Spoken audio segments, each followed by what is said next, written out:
mona mobondo yango wana bandimi kopesa minduki na maboko ya l'état congolais. C'est voilà.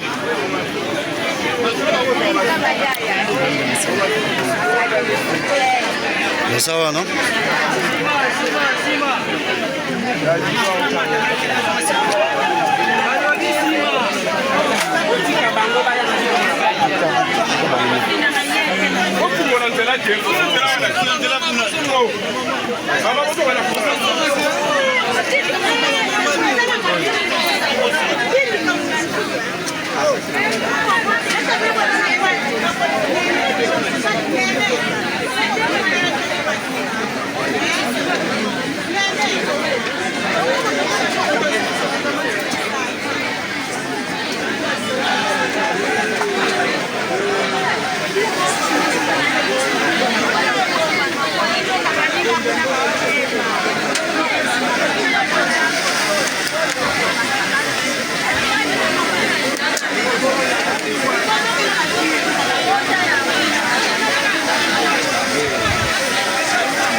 Poursuivant son périple dans l'espace Grand Bandundu, le ministre délégué à la Défense nationale, en charge des anciens combattants et les Ntambwe-Mposhi, représentant du président de la République, a appelé la population de Mbakana à collaborer avec le militaire de la 14e région déployé à l'Institut technique professionnel agricole de Mbakana pour la pacification de ce coin. Cet appel lancé par le ministre délégué à la Défense nationale était au cours de sa visite survenue mercredi 28 janvier à la première école pilote de l'État congolais, devenue actuellement déserte suite à l'insécurité grandissante. Ce site, d'après plusieurs informations recueillies sur place, était désormais contrôlé par des agresseurs à l'origine du meurtre d'un homme et de plusieurs forfaits. Face aux dégâts causés, le ministre délégué a instruit le militaire de garantir la sécurité des citoyens et de mettre hors état de nuire le fauteur de troubles. Le président de la République, Félix Antoine Tshisekedi Tshilombo, na premier ministre Mama Judith Suminwa Tuluka, posa na bango eza ya kebozala na kimia eza bote. Baboso kibobinya bokomona camion ya ba mibondo tobimisi ko bande tumba na ngwaka na ba masambio ba nibe ba fumuketo to kintsele okomona ba o bazaki na kati ya mubondo totie bango na mutuka tolobi na bango boye soki olingi ozala soda kende koyekola mosala soda tika muyibi ya bangombe ya bato nalobi boye babisika nyonso tu wana bozoloba ke bazali na coordonné na pokwa ya basoda bakozala na kati wana. Pour sa part, le bourgmestre de la commune de Maluku a salué l'action du ministre délégué à la Défense nationale, car, a-t-il le dit, sa présence a redonné de l'espoir. Eliezer Tambwe, oyo azui etinda ya mokonzi ya mboka, on a kotia kimia na plateau ya bateke, y compris Mai-Ndombe. Ya kofer kobimisa elema oyo ya milice mobondo. Awa tota na kati ya mbanka na bino mo bozomona musala yango oyo ezosalema. Donc ya koloba mingi ezate vraiment matondi mingi na tata mokonzi wa ekolo son excellence monsieur le président Félix Antoine Tshisekedi et puis na son excellence ministre monsieur Eliezer Tambwe oyo andimi kotika mbetu na ya Delix alala na kati ya zamba na bapotopoto kote kimia ezonga na une partie ya mboka na biso. Signalons qu'après cette phase de sensibilisation et de reddition des miliciens Mobondo qui s'est étendue jusqu'à Kwamo dans le Mai-Ndombe, le superviseur de la commission de pacification, le ministre délégué à la Défense nationale, a annoncé une rencontre imminente avec les notables Teki pour dégager d'autres pistes de solutions. La mission de pacification du ministre délégué à la Défense nationale en charge des anciens combattants et les Ntambwe-Mposhi s'est étendue également dans les établissements scolaires situés dans la province de Mai-Ndombe.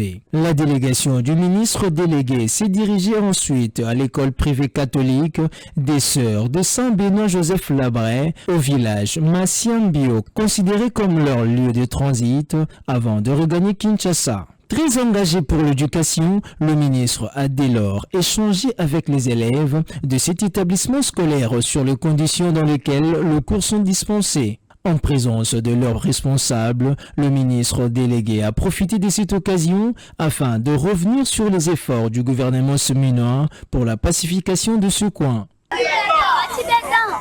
Kombo ya président de la République nani?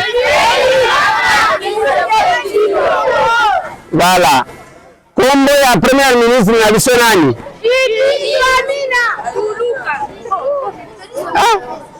Voilà. Bomoni ke mwana mwasi akokoma mokonzi eza boye te? Parce que toza na premier ministre ya mwasi eza boye te? Kombo na ye nani?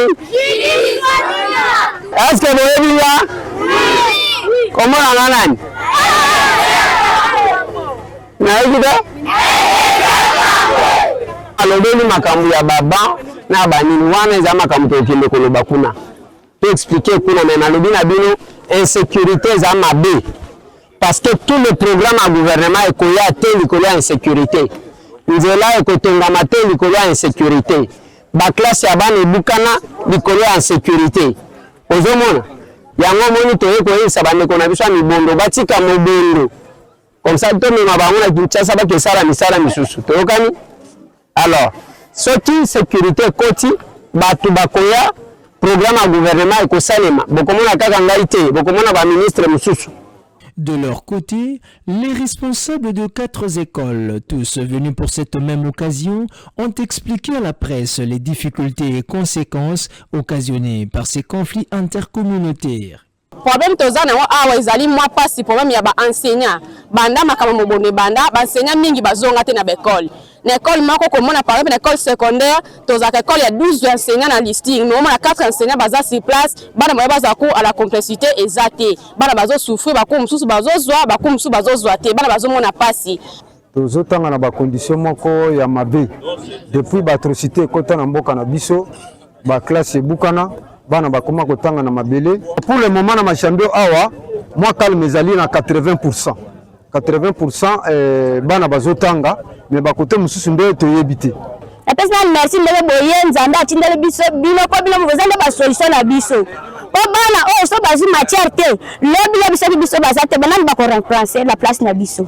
Au sujet de quelques préoccupations exprimées par les enseignants relatives au listing de paye, primes, frais de fonctionnement, le ministre délégué à la Défense nationale a promis d'en faire part à sa collègue de l'Éducation nationale, Raïssa Malou. Faudrait-il indiquer que la présence d'une autorité gouvernementale dans ces coins est une première depuis l'aggravation de la situation sécuritaire dans ce coin. Le président de la République, Félix Antoine Tshisekedi Tshilombo, na premier ministre Mama Judith Suminwa Tuluka, posa na bango eza ya kebozala na kimia eza bote.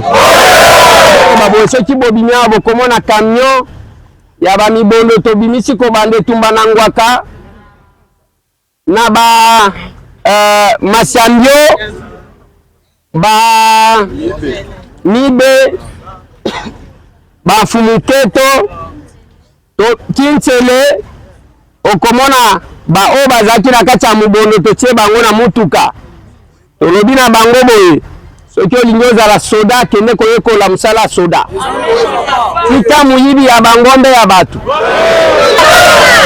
nalobi boye babisika nyonso tu wana bozoloba ke bazali na coordonné na pokwa basoda bakozala na kati wana. L'État est mon condamné pour changer même balabala avenue pour na batia kombo mutu faut l'État tia kombo ya mutu. Ce n'est pas la mutu kaka boy au changer kombo mbo ezani. Et comme occupation tokani na uti kotalisa batu na etumba na ngwaka natali si batu na yewa na bakomi bazotangela nga mukanda o plateau lunda bandika. On doit éviter ba bêtises. Alors depuis na bandaki ndenge na lobi tozotambola ka to solola na mibono tozotalisa bango. On doit arrêter ba bêtises. Incompréhension na kati ya bato ebimaka ici là tomona ba enyele incompréhension ebimaka ici là nango tomona na kasai kamwe na nsapi ici là tomona na mai ndombawa tomona ba tende na banunu ozomona ici là mais oyo ya mobondo ezolukani ça doit s'arrêter hein papa nazo féliciter yo parce que yo kelinga tango na lubaki na chef awa eloko ekosali mezate parce que bato bozotanga basi bakeli boso na nga bazana Kinshasa nazana ba photo na bazana Kinshasa bazozelanga baza bato bayokaki tango tolobi bango moko babimi tozaki kutu na bango te tango bakomi na bokani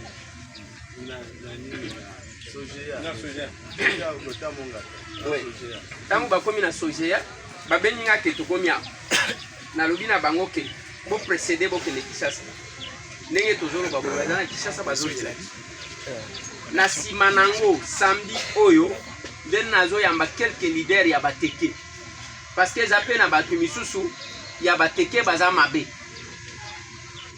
parce que makambo ezande nini makambo ebandi boye biso ba politiciens tolinga koyoka eloko te olia kosala musala wana osalela pepe nzela nyonso na kei tine tumba nangwa bazoyebisa yo kake depuis makambo ebanda tomonaka bakonzi te tomonaka sikoyo bango bavandika na Kinshasa komanipilaka bato soki olingi peuple ezala kita na nini vous n'allez pas rester en train de manipuler les gens bovandi bozoyeba te population wana azolala ndenge nini azolia ndenge nini tozoyoka na papa. Alors ce n'est pas que tangu tozoloba na bayaka na ba mibondo bino boza ba centre te bateke pe boza na ba problème na bino et puis tokosolola na bino pe tozoyoka. Alors on doit arrêter cette histoire. Ne faut pas battre misusu babima parce que bino bateke soki bobimisaka makambo te ya bazaki kofutela bino kofuta redevance soki 2 sacs bobaluki 4 sacs bomatisela kini nyonso ope bino mboka ezangi liteza soki omoni eloko ambasade ekomi boye pesa na leta etatala mabe na malamu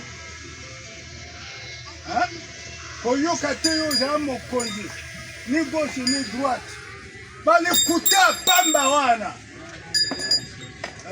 nalobi boye yo lobi parce que bato nyonso nakutani na bango bamibondo histoire na bango ezalaki bovandaki esika moko parce que makambo wana nazoloba bino mpe boza na mabe na bino même babiso oyo barula biso awa na maluku c'était où wapi yango okomona kaka esika moko wana mabele bokoteka yango combien de fois et pas bato combien parce que ceux qui otelemi d'abord mabele batekaka il n'y a que l'état nde azana autorité à kopesa deux droits reconnus droit d'exploitation na droit de jouissance donc apesi yo ozalo kola locataire bino wana kotelemi nakoya même ngaya oye yakana peso mabele otelemi omoni ko bana nzete wana ti nzete wana yo sa na kamati mbongo na pesi mikolo umeli mpia kesi ebeti yo omoni mutu musaye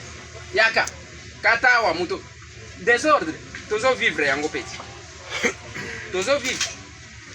Alors ndelo kona osenga bino bovanda ndenge bato bavanda posana biso eza kimia eza mutu pe bakokunda na mabele azate mais faut yeba ke ko défendre mabele ya malamu eza ko batela bato l'état ndenge na lobi l'état oui l'état azali pona kokata makambo mais il ne faut pas que bino mikolonios parce que bovanda na bayaka oyo bambule belé il faut bomituna boeleli nini parce que nakati wana ngana zali komituna tango bozo swana wana papa zwaka yena.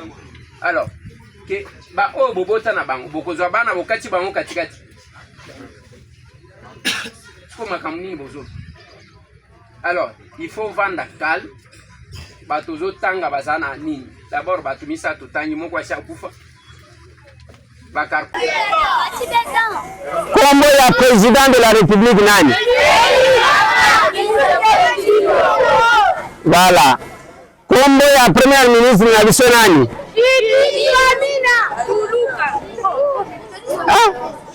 voilà bomoni ke mwana mwasi akokoma mokonzi eza boye te parce que toza na premier ministre ya mwasi eza boye te kombo na ye nani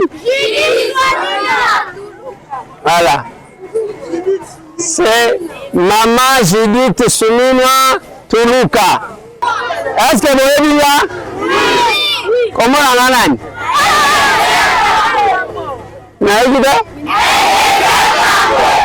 alobeli makambo ya baba na banini wana eza makambo tokende koloba kuna to expliquer kuna mais nalobi na bino insécurité za mabe parce que tout le programme à gouvernement ekoya te likolo ya insécurité nzela ekotongama te likolo ya insécurité ba classe ya bana ebukana likolo ya insécurité ozomona yango moni toye koyesa bandeko na biso ya mibondo batika mobondo comme ça tomema bango na Kinshasa bakesala misala misusu toyokani. Alors soki sécurité koti batu bakoya programme ya gouvernement ekosalema bokomona kaka ngai te bokomona ba ministre mususu oyokani. Notre souci était d'encadrer les enfants qui étaient abandonnés d'eux-mêmes et de s'occuper d'eux. C'est un milieu, les enfants sont un peu traumatisés avec la guerre de Mibondo, mais nous, comme notre apostolat, on s'est donné pour l'avenir de la jeunesse, quoi. En plus, nous contribuons au travail de son Excellence, c'est le président Antoine Tshisekedi Tshilombo. Donc, ce qui est là, la guerre a causé beaucoup de torts, je peux dire. Les filles, il y a des filles mères maintenant, une fille de 17 ans, 14 ans, et maintenant mère. Alors nous demandons d'abord à notre son Excellence, Monsieur le Président Félix Tshisekedi Tshilombo, nous lui disons d'abord merci de nous envoyer son Excellence, Monsieur le ministre Eliezer, le ministre de la Défense, pour venir mettre la paix. Il est le premier, je peux dire, qui est arrivé ici depuis la guerre. Tout le monde ne vient pas, mais lui s'est sacrifié pour mettre les pieds ici. En tout cas, nous sommes très, très reconnaissants envers lui et envers Monsieur le Président. Donc, nous comptons à vous, afin que la paix revienne pour que ces enfants, à l'avenir de demain, puissent étudier comme il faut, puissent aller de l'avant. Parce que le pays, c'est la jeunesse. Si la jeunesse est bien formée, demain, ça sera aussi le meilleur. Il y a l'amélioration, il y a vraiment un changement. Par rapport à l'avant, ce n'était pas comme ça. Aujourd'hui, il y a quand même les élèves, il y a des gens qui rentrent de gauche à droite. Vraiment, petit à petit, l'ambiance revient, quoi. C'est ce que je peux dire. Mobondo yango wana ba ndimi kopesa minduki na maboko ya l'état congolais. C'est voilà.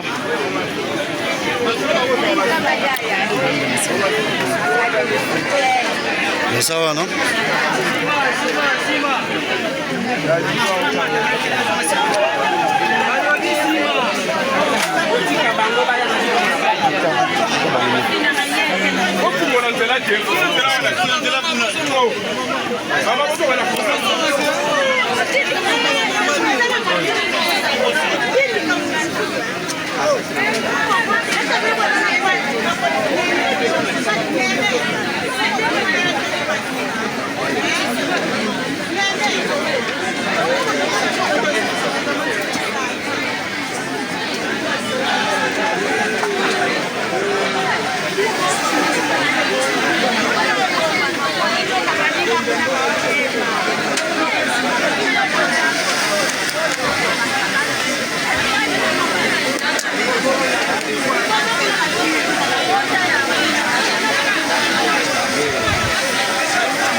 Aye.